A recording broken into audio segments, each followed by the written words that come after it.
Овој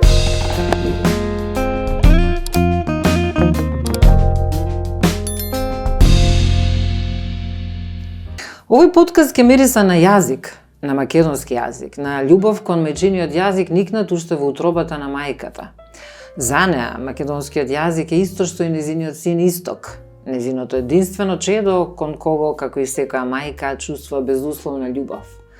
Родена во најпоетскиот, најснавскиот и најградскиот град на белите мугри, Велес, чија аура ќе ја следи целиот работен век, најпрво во Институтот за старословенска култура од Прилеп, во кој се вработила пред 30 години, а од 2006 година како научен работник, научен советник во Институтот за македонски јазик Крстен Мисирков.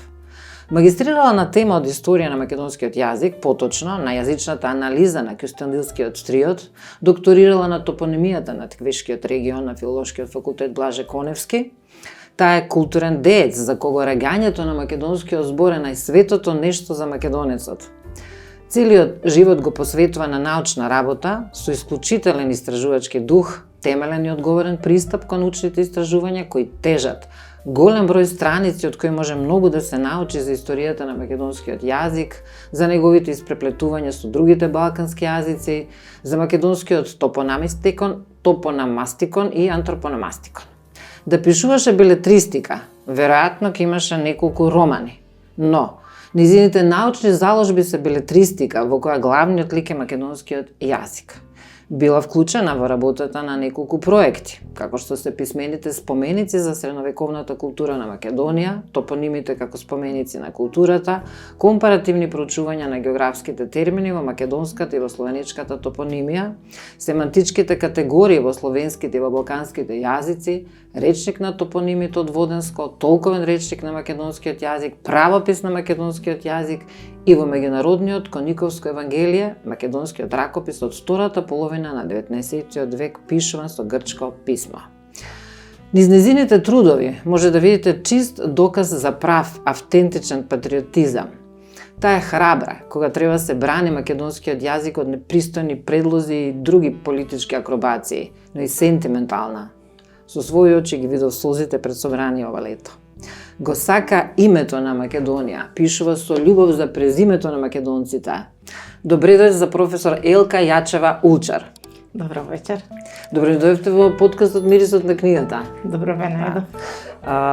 Многу интересна корица. Значи, прво што плени, може ли малку да ни одгатнете од каде идеја која успеа убаво? Корицата ја направи мојот добар пријател, академскиот сликар Трајче Чатмов, со кој во еден неврзан разговор му кажав што работам. Во моментот тој пак во книгата е поместена неговата приказна за презимето, всушност на неговата мајка, кое што е презиме дојдено во Македонија од белогардиците од Украина во почетокот на 20. век.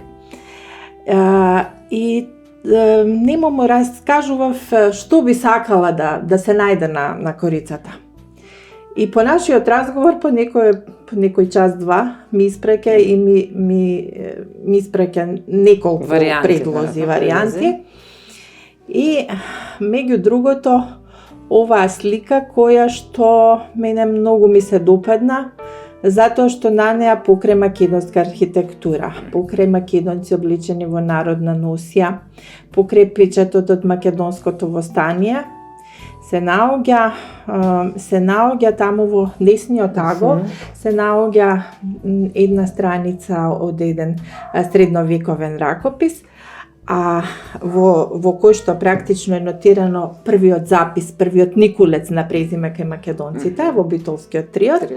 А вамо од левата страна, ако се погледне подобро, како прв подпис се наоѓа подписот на Крсте Петков Мисирков, а под него е подписот на Димитрија Чуповски и всушност тоа се подписите од учесниците при формирањето на македонското литературно другарство во Санкт Петербург. Зародишот. Да. Поавтентично. Практично, како што неодамна објасни, ми се чини минатата година, академик Коцарев, председателот на нашата академија, рече дека всушност тоа представува тоа литературно другарство македонско научно формирано во Санкт Петербург, представува основа и зародок на Македонската академија на науките и уметностите. Буквално зародишот, прапочетокот. Поавтентично нешто не сте можеле да добиете за една ваква книга, презимето на македонците. Дали разликуваме вака, дали сте забележале вие, дали се прави разлика помеѓу презиме и фамилиарно име? Па да, постои таа разлика. Често се совпаѓа презимето со фамилиарното име, но неретко фамилиарното име се однесува значи на поголем род, презимето е врзано за некое потесно семејство. И како најдобар пример, тука и во книгата го земам примерот со фамилиарното име на професорот на нашиот голем учител и прв кодификатор Блаже Конески, кој во разговорите што ги има правено со него нашиот познат писател Цане Андреевски во својство на новинар и вработен во Македонското радио. Во тие разговори кои се објавени сега овие години, беа повторно објавени, повтор пат преобјавени,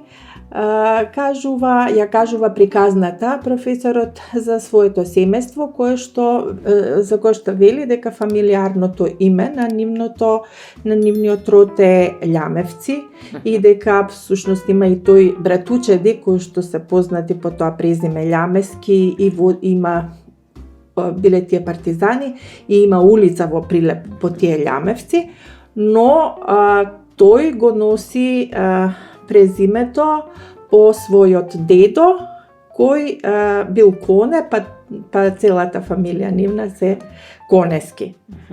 Неговиот дедо вели, дедо ми имаше тројца браќа, биле Коне, Јован и Никола ми се чини и сите сега од Коне се Конески, од Јован се Јовановски и така и Николовски. Многу интересен научен труд меѓу сите ваши научни трудови што сте ги работеле. Мислам дека ова е нешто кој има емотивна приказна во позадина.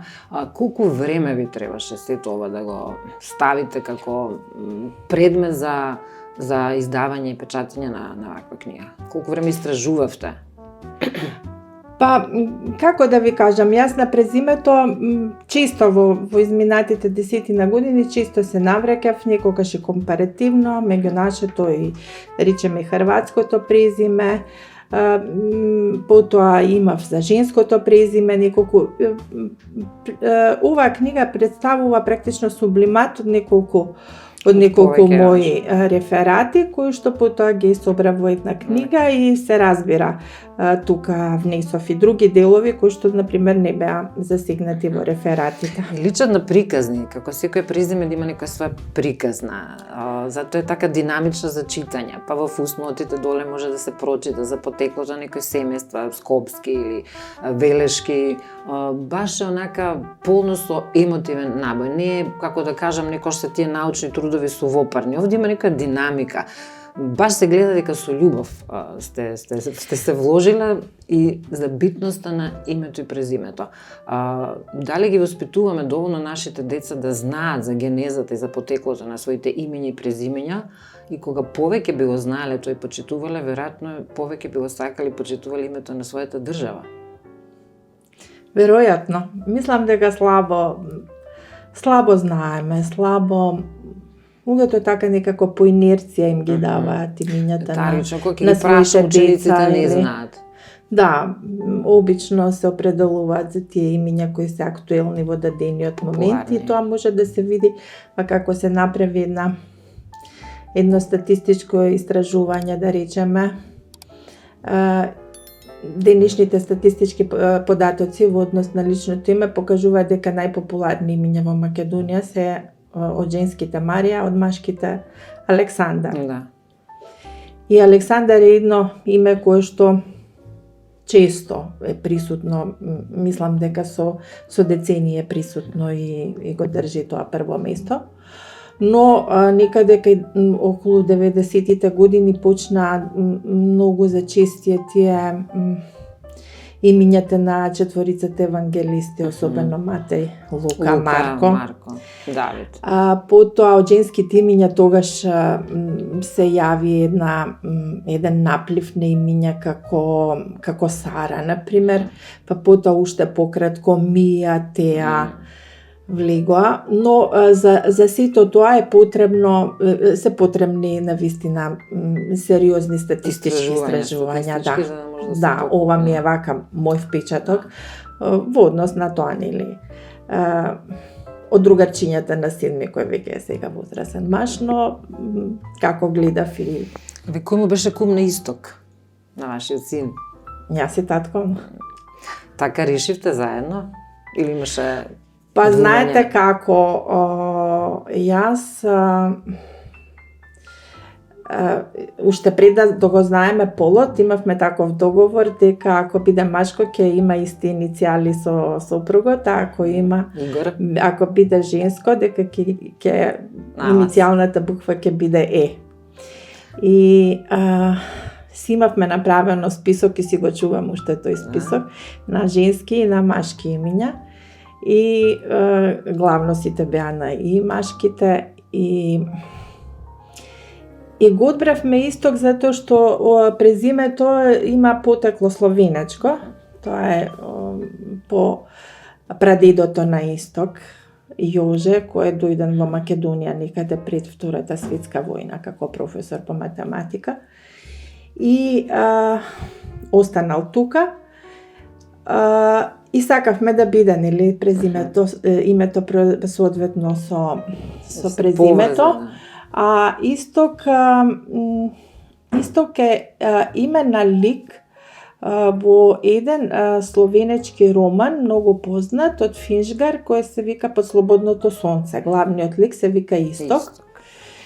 И ние мислевме долго време, и јас и мажот ми бевме убедени дека всушност е Исток словенечко име, но потоа се покажа дека Исток е се наоѓа како лично име и во наши средновековни ракописи од 14 век, со значење не на страна на светот, туку со значење на извор. И дека во Словенија всушност било популарно некаде 50-тите години, кога се јавува тој интерес према романот кој е претходно објавен пред Втората светска војна, и само во таа деценија се среќава тоа име. Инаку денеска многу ретко е, да кажеме, тоа име. Дуња Ланго мислам дека си ги крсти децата Исток и Срна, инаку ја ретко сум го слушнала тоа име, меѓутоа баш е убаво што ја раскажавте, споделивте приказната за презимето и за името. Но се покажа дека во генерацијата на Исток има уште еден Исток. И неговиот дедо исто писател, станува збор за Исток, внукот на Иван Чаповски. Па веројатно истражувале, значи си имате читачка кондиција и човек кога чита и истражува може да дојде до избор. Јас во гимназија кога бев дознав дека прво има именден Татјана, 25 јануари, за благодарение на Пушкин, на делот Евгени Онегин, и мислев дека ми е руско името, меѓутоа е превземано од грчко име, од грчко потекло. Така што некогаш при спонтани разговори, прашувам, имам обичај да ги прашам децата, меѓутоа не толку се става акцент на презимињата, немињата, на прекарите, кои се навистина суштината на битисувањето. Затоа го поставив тоа прашање, ако некој веќе има култура и однос кон своето име и кон своето презиме, да не го менува по секоја цена, ќе го има веројатно истиот однос кон името на државата. Знам дека ви е болна тема, меѓутоа не можам да прескокнам, затоа што знам колку вложувате во јазикот и предпоставам колку тешко се справувате со сето ова што ни се случува последно време, и ве видов со своји очи, со буквално со емоции длабоки кои не може да се одглумат, ниту да се нарачаат кога се решаваше во собранието за францускиот предлог. Дали гледате излез? Некој, не знам, дали негде ќе сонцето се раѓа на исток, дали нешто ќе се случи во некое подобро време, дали гледате перспектива на ова или сме во залез веќе?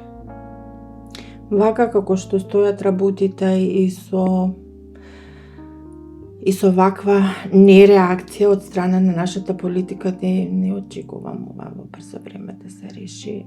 Мислам дека премногу долго молчиме и дека мислам дека од бугарска страна се предложени неприфатливи нешта според мене.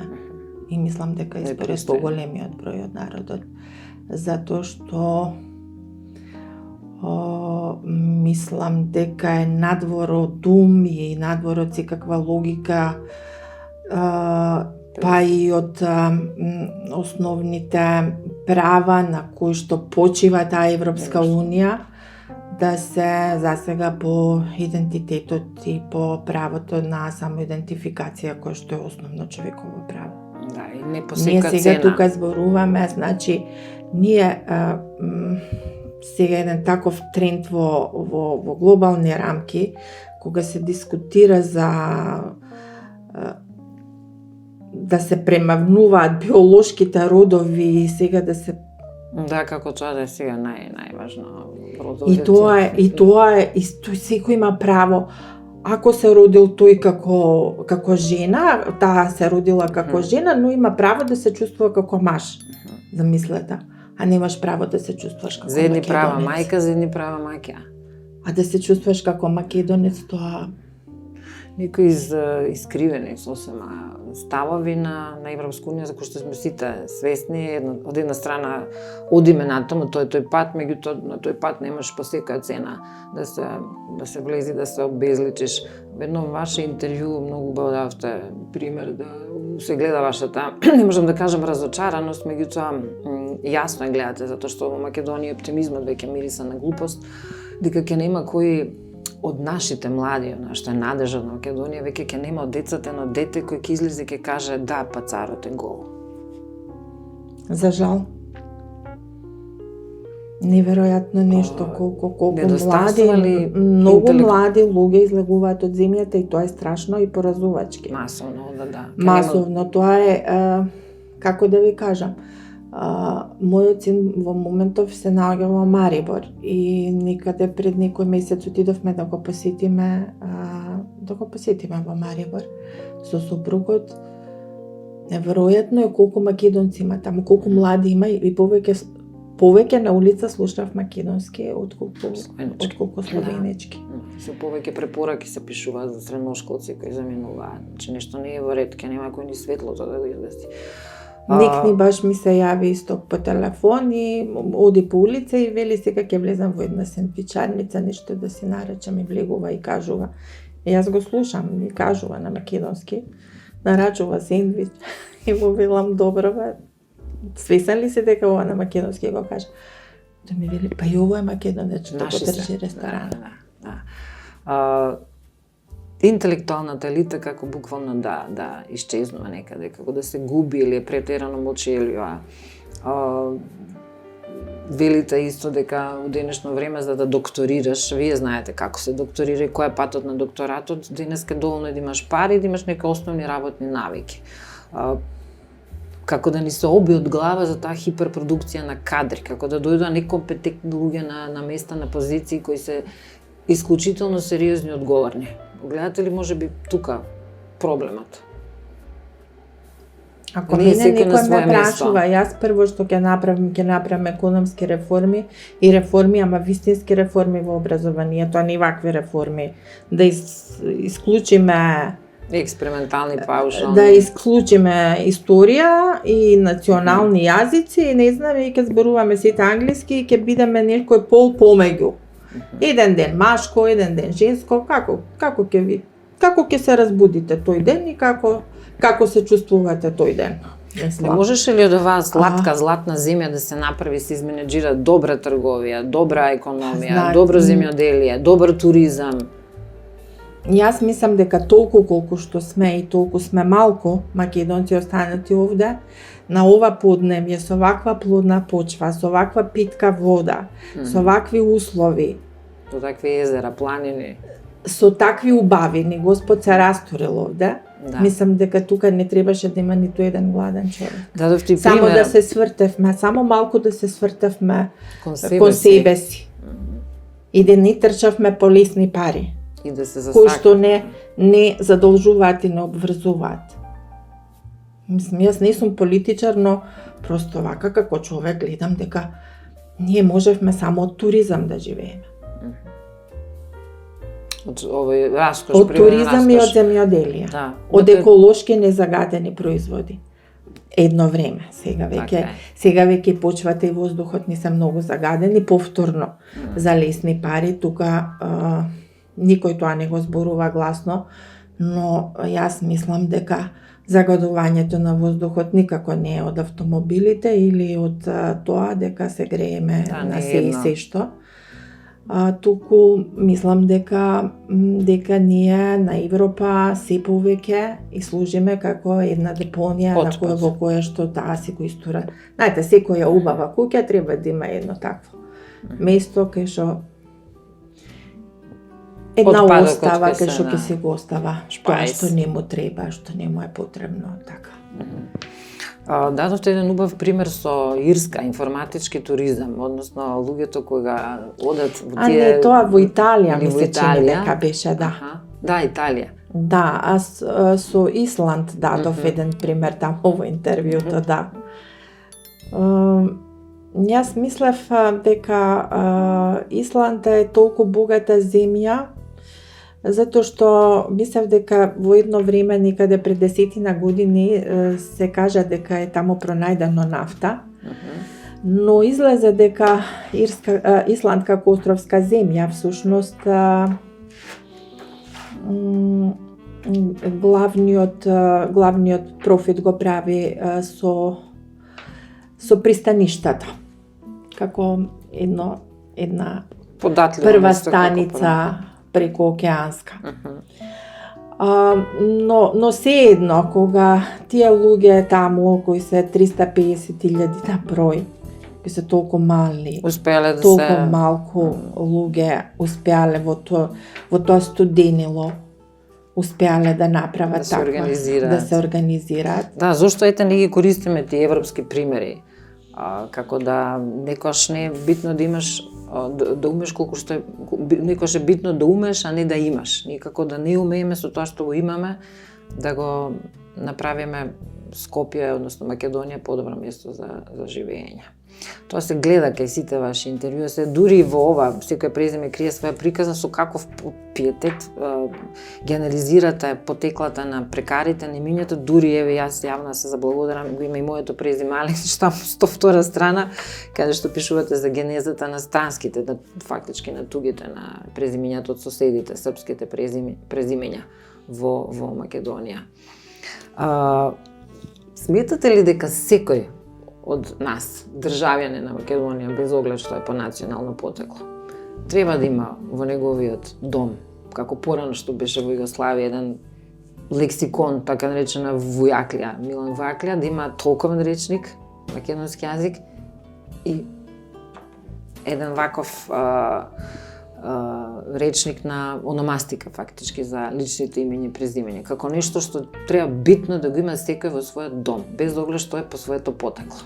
Сега многу ќе биде нескромно да кажам дека само оваа книга. Значи, голем дел од примерите и од презимењата што се наоѓаат во книгата, и тоа го кажувам во предговорот, всушност се црпени од речникот на презимењата кај македонците, направен од моите колеги од ономастичкото деление, од кои некои дели не се живи веќе, повозрастни колеги, другиот дел се во пензија, кои го направиле тој речник на презимењата кај македонците. За жал, по објавувањето на книгава, многумина ми се јавија да ме прашуваат за тој речник. Јас, колку што знам, првиот том е сосема исцрпен. Да. Но и материјалот што е обработуван таму е материјал кој е собиран некаде 60-тите, 70-тите години на минатиот век. Голем дел од тие презимења веќе се исчезнати, бидејќи има таму и доста ретки презимења, чии носители се по 3-4 луѓе кои веќе не се меѓу живите. Така што мислам дека треба да се направи, според мене би требало да се направи или нов таков речник на презимиња, или да се направи нешто што го направија Хрватите во моментот кога се распадна бившата држава и кога се одвоја српско-хрватскиот, посебно српскиот, посебно хрватскиот. Хрватите издадоа еден голем енциклопедиски речник. Знам дека они работеа кои се делија кованици. Тие решија да се го таблираат јазикот како посебен и го направија тоа. Тежи некои 5 килограми. Прилично е голем, А4 формат и е со толку ситни букви на таква една тенка хартија како за Светото писмо. И таму многу интересно, значи имаше и ономастички материјал. Кога велам ономастички материјал, мислам дека во тој енциклопедиски речник на Хрватите имаше сите топоними, сите, односно еконими, имиња на населени места на Хрватска, како се настанати, со етимологија и со број на жители, со кои фамилии живеат во тоа село. Тоа е чиста попис, статистика. И секој Хрват, сакајќи да си го види своето презиме и својата фамилија и своето родно место напишано во книга, си го имаше дома. Алал им вера. Значи, еден тим ми се чини беа ангажирани околу 100 луѓе. Па тоа е работа која бара... Тука имаше и терминологија, значи имаше термини од природните науки, од медицински науки, од се. Тимови цели на природњаци, на техничари, на информатичари околу 100. Новата компјутерска терминологија, браво. Треба да... Да, одличен е тој енциклопедиски речник. Еби како лектори некој буквално живее со јазикот, чувствувате ли некош потреба да позајмеме некои архаични или можеби јазици од богатата дијалектика на македонскиот јазик? Зошто да не го збогатиме ние толковниот речник? Па да поработиме како хрватите. И мислам дека нашите колеги ставија доста дијалектизми. Сега нешто забележав интересно. Има доста дијалектни зборови во нашиот речник. И сега пред некое време ме прашуваше една пријателка дали имаме ние посебни термини во нашиот јазик за тоа како се вика некрстено дете. И најдов во нашиот речник го има. Значи има некрстени деца, пурде, крже и пиже, ми се чини. Да, тоа се архаизми веќе, и ги има во народното творештво, ги има во под нашите дијалекти живеат и ги имаме и во презимињата. Треба да ги користиме повеќе, гледам се повеќе забележувате ке младите. Не пиже, туку пуже. Пуже, Да. крже и пурде. Многу поземуваат децава, новата генерација од соседите, да речеме, и нашите, да речеме, зборот оти, многу ретко ќе го слушнете ке младата генерација, ќе кажат пошо, нели, од српското пошто, зашто ја се шегам со ку си пошо бре. Како да е нека мода, мејстри да се користат повеќе англонизми, туги зборови од колку мечиниот јазик, па и да е во недостаток. Ние постојано мислиме дека ни недостасуваат зборови, меѓутоа веројатно не знаеме добро да ги користиме или да побараме помош. Јас мислам дека не ни недостигаат, само многу малку се го познаваме јазикот, многу малку читаме на нашиот јазик, многу малку децата ги воспитуваме и на македонски, и тоа е, мислам дека е тоа најголемиот проблем. Што учат први странски јазици, англиски. Што во градинка никако како престиж стана, а моето дете оди на часови по француски или по англиски јазик, мислам дека ние како држава пред се имаме затаено, затоа што воопшто немаме содржини на многу или многу малку, сега гледам нешто во последно време, медиумски содржини на македонски јазик. Децата гледаат главно овие канали со цртени филмови на странски јазик и полесно прозборуваат на англиски одошто на македонски. Тоа е се во ред, меѓутоа прво базично мечениот јазик мора да се научи, а потоа другите да се надоврзи. Обратно, значи тука почнавме во обратна насока. И многу е поразувачки што е невидено тоа влијание. Јас не бев свесна, затоа што немам контакт со толку млада популација. Ми се јавува еден ден една професорка која предава во средното уметничко училиште и ми вели, ама доста ти, другарка ми е, вели, ама доста ти со ова македонскиот, дај, нека почнат, натерајте ги децава, нека почнат да читаат на македонски. Ми кажува дека оди на своите предавања, таа сликарство предава предметот, на предавањата оди со речник англиски, затоа што некои зборови како прозирност, например, го бара веднаш транспарентност или недостасуваат. Не ги разбираат основни поими, не разбираат децата на македонски. Се тоа недостаток затоа што не се чита, дури веќе ни младата генерација на родители нема време да чита приказни на македонски јазик за да може детето по слух веќе да препознава зборови. Да. Генерално е тој проблем.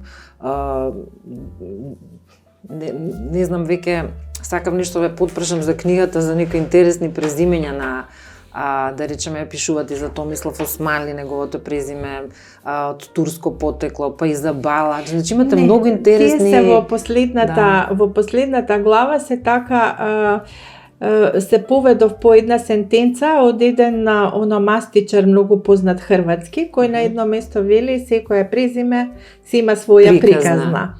И јас така трагајќи по семејните приказни за презимето, добив идеја дека тие понеобични презимиња, поретки презимиња, кои што ги немаме, да кажеме, во тој речник на презимињата кај македонците, да дадам еден прилог и секој што има такво некое презиме, да си раскаже своја приказна и да каже како е всушност стасано во Македонија. Така и затоа е пит и така излегува многу интересни приказни и потоа ми се јавува луѓе зашто моето презиме го нема внатре. Се разбира дека ова не може да биде лексикон, не е замислено да биде лексикон. Ова добро го кажавте со примерите, може да се обедините, ги еден добар тим и да направите нешто за идните генерација, барем да остане да не се заборави. Да, би било убаво. Беше огромна чест и задоволство да бидете дел од подкастот Мирисот на книгата. Да останете во добро здравје, добра енергија и да се борите понатаму за оно што излегува од сите ваши пори. Ви благодарам. И благодарам за поканата, се разбира. А ви останете понатаму на страница МК и мирисете ги книгите. Најавтентичниот и најароматичниот мирис кој останува долго.